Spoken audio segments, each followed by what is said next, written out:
From the quiet anonymity of a first aid volunteer at the finish line to the thunderous energy of the start block in front of the Durban City Hall, the journey of Siphamandla Maduna is the ultimate comrade story. He is not just another name in the 21,633 strong field. Maduna is a force of nature, living with cerebral palsy and rewriting the rule book as a proud disabled runner. With a blistering 3 hours 49 minutes marathon personal best, he is primed to conquer the grueling route of the ultimate human race. When the whispers of doubt tried to steer him away from the road, they didn't break him, they ignited him. He is running for something far greater than a medal. He is chasing that coveted green number and championing the community chest, proving that barriers are merely speed bumps for the determined. On Sunday, as the starter's gun echoes through Durban, look for the man who turned "you can't" into a powerful stride. Siphamandla Maduna isn't just chasing glory, he is redefining it. The road is long, the climb is steep, but for Maduna, the finish line is just the beginning. Here is Siphamandla Maduna's story.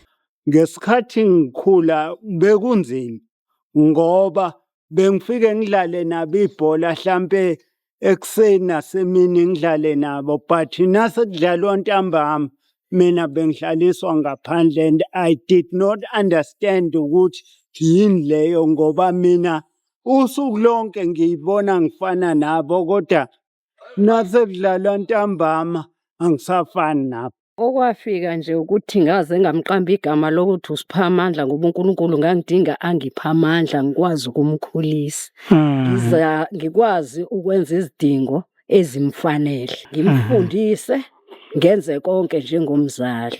Kusho ukuthi nakwenzeke lonto ngamukela ngathi isiphiwo engiphiwa uNkulunkulu okudinga ngingazinyezi ngaso, ngizimisele ngayo umntwana ukuthi uThixo uyena ongiphile, uyena obonile ukuthi fanele anginikeze lesiphiwo sale ngane. Hayi, sajabula njengoba sasibona ukuthi inganyana angathi manje nithanda ukukhubazeka, kodwa sabona nje ukuthi mhlawumbe izabe yelunga. Namanje naku kuseyalunga. Hayi, ekukhuleni kwakumfundisa ukuthi ahloniphe abantu, kuzaphumelela bendoda. Ngifisa kona ukuthi akhule, uNkulunkulu amphe amandla asebenze, sikwazi ukuthi sobabili sakhe ikhaya elibheke thina sobabili. Ngoba izinto zonke zomhlaba nganede ngabona ukuthi manje sengitholile umntwana, ngabona ukuthi angifocuse emntwaneni, umntwana ngendlela efanele. I first met Siphamandla when he arrived at the finish venue when he volunteered to help build the finish venue. When he arrived, I saw that he had a disability, and I was thinking to myself, how is this guy going to help me at the finish venue? But when I actually got to chat to him and to speak to him, and when he told me that he wants to work with the guys just like everybody else, I mustn't give him any special treatment, I gave him the chance, and Siphamandla slowly but surely crept into my heart, and I eventually referred to him as my son.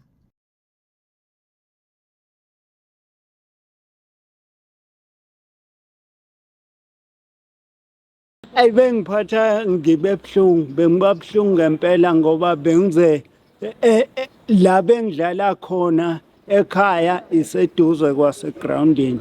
Bengize ngihambe ngiyoqaqa inja yami, because khona inja engiyaziyo ukuthi nawuhamba nayo nje nawuthe kusa izofuna ukubaluma, ngize ngifisa ukuthi engathi lingaphela kwayilelo bhola, kodwa ngahamba ngathethiswa ekhaya ukuthi lento engiyenza yi-wrong.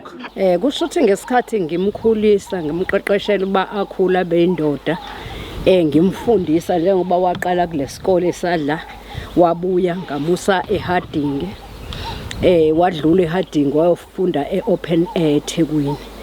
Bokumntwana ebengithi noma phela nami bengibamba amatohwana lawe engiwabambayo, kodwa ubanela into engimnikeza yona ngaleso sikhathi. Kube ngasho ukuthi nebona ezinye izingane mhlambe ziswenka zinezimali, abese angenze ngibe umzali odelelekile. Bengihlonipha still now njengoba engaka. I think ingqinamba ebengibhekana nazo ingqinamba zokuthi kade nginalento ekuthiwa yidumbe. Yabona leyo nto ngisho kuthiwa uyabhala na unikeza uthisha akakwazi ukufunda lento ibhalile nokubhala futhi ngomuntu obhala kancane owenza slowly. Yabona noma uhambe emgaqweni abantu bajika nawe abanye bayakuhleka konke lokho ugcine sophelelwe iconfidence ungasazi ukuthi yini kahle kahle kumele uyenze. And into ebuhlungu ngale disability umuntu anayo ivele ibukise uthi uyangena endaweni ivele ivuke more, but naso unabantu onabo that sebeya understand iba ngconywana nawe nje nginesho ukuthi the first time unginterviewer I'm a totally different person than what you see, than what you saw last time. Siqala ukubonana. Hayi akavumanga kanjalo. Wathanda ukuthi indlela azalwe ngayo azame ukuyiphikisa ukubuyela njengabantu bonke.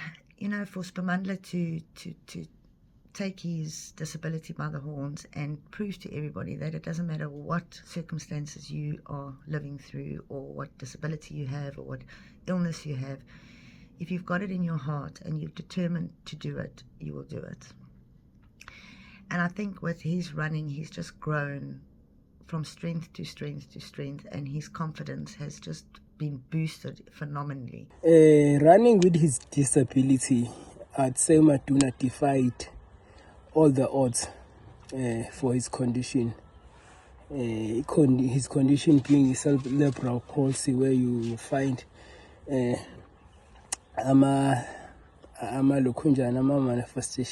manifestations are being sometimes stiff, sometimes very weak muscles, sometimes fine motor. Your muntu on a cerebral palsy is very poor. Skeletal lokunjan modification can be very obscure. So umuntu on a lokuzan on a cerebral palsy, you wouldn't even imagine him or lokunjan running to catch a bus. Eyogibeli bus. Imagine running for an hour for that person with such symptoms. So I'd say he defied all odds, because for people with his condition, I wouldn't say ama symptoms are mild, are moderate. Ama symptoms are maduna, they are fair for him. I'm quitting running because of my condition. I got that you are strong. No. You've done your part. But for Maduna, I do not see him quitting running at all. Even if he make it to pension age, Maduna will still be running the way he's determined and the way he loves the sport. Yes, I'd say I really Lokuzan say disability is not a limitation at all. It does not matter how disabled you are, but if you are determined to do whatever you want to do, you cannot be limited by your disability.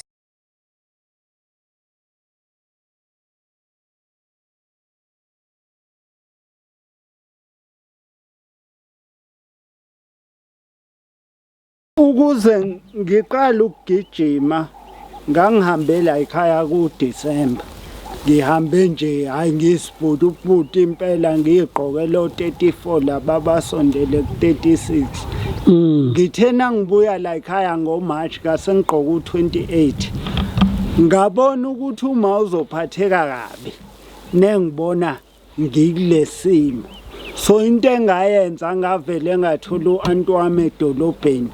Ngamshiya nezikhwama ngashintsha ngagijima ngazofika la ekhaya. Wathi ngibona nginciphile impela kodwa wabona ukuthi hayi indodana yami seyagijima igijime 11 kilometers. Ngaleso sikhathi umuntu engenawashi engenalo ngisho neteke elirathi. Ngicabanga ukuthi nje ngathenga okuyijusana okuncane ngahamba ngimunca nje ngaze ngazofika. Futhi ngaleso sikhathi imithetho yomgaqo yokugijima umuntu engakayinakisisi kangako ngoba phela ukugijima ku-R56 phakathi nensuku kusuke kuyi-risk leyo. But kwakuyiyona ndlela yokuthi ngimkhombisa umzali wami uma nomalume ukuthi hayi sengiyagijima impela bangaphatheki kabi. Kusho ukuthi ngesikhathi eqala ukugijima ayikona kwaba into eyaba isimanga engayibona ukuthi mhlambe ngeke afithe kuyona ngendlela aphiwe ngayo. Kodwa ngathini kwaze kwakhuluma nomalume wakho omncane lesilamana naye wathi yena lokho akwenza kokugijima ukona okuzomsiza kumlula amathambo kumenze abe fresh. Sengidela ke lapho ngoba wavela waqhamuka enciphe kakhulu. Okwangifaka inhliziyo ebuhlungu ngabona ukuthi hayi ngeke umntanami ukuphela kwakhe uzofa akekho omnye sengizaphinde ngomthole. Hayi ke phela sisasivele sibekezele nje nomalume wakho omdala.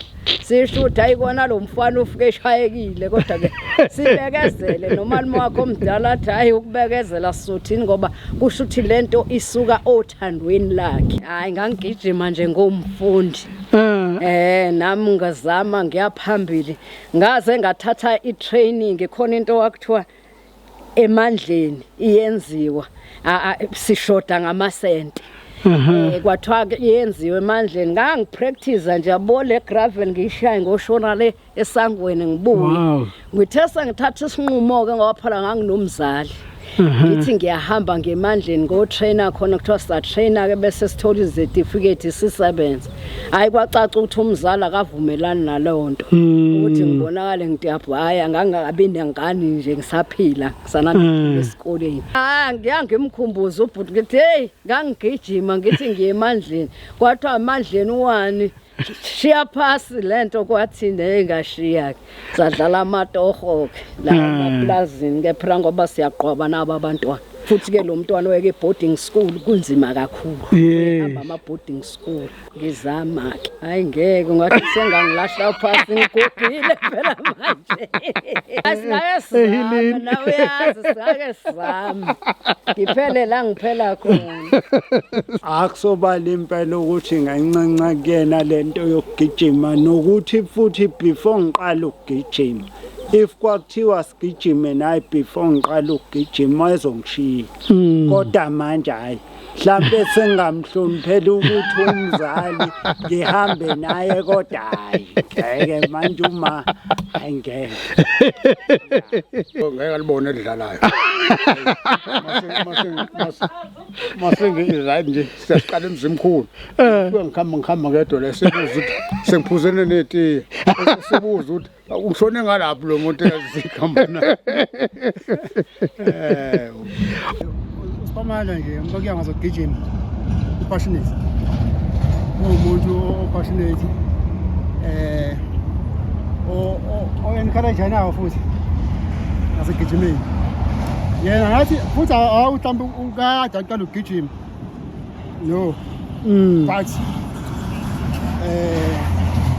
ukuthi nje futhi passionate ngempela ngoba mina masocabanga isikhathi mina engiqale ngaso ukugijima naye naqale ngaso isikhathi naqala ukugijima ya aqala ukugijima kodwa ukuthi phela mina ngigijimela casual yabo lokho kwase kokungcebelekela nje yabo so ngamthola ko uSipamandla nje siqala kahle uxoxana ngezokugijima wayesasha 10 kilometers so lapha eMaritzburg wakhona iCapital City Marathon ngibona ukuthi amakhelwane ithi awumakhe uyashila bengishawu so sakala lapha u-engage ke you know mase kuya kakhulu ngase kwezokugijima ukuthi ke abuya ngifakeke ngoba yena wazi abantu abaningi mina hayi bekigijimela ngedwa yabo so yena wazi abantu abaningi so angifakeke la gijimeni Uma kuthiwa mhlawumbe khona la bezogijima khona ekuseni athi makhe kusasa siyojima endaweni yokuthi kunjani ngithi naye noma ngingajabula noma ungijoyine.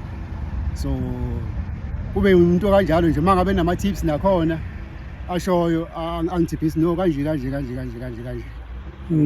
ngoba ngesisikhathi khona la aze khona wanginspirisha ngempela wathi hey mina sengibreake u4 minutes pe kilometer or 3 bani yabo. So ngabona nje engathi ngisele ngedwa la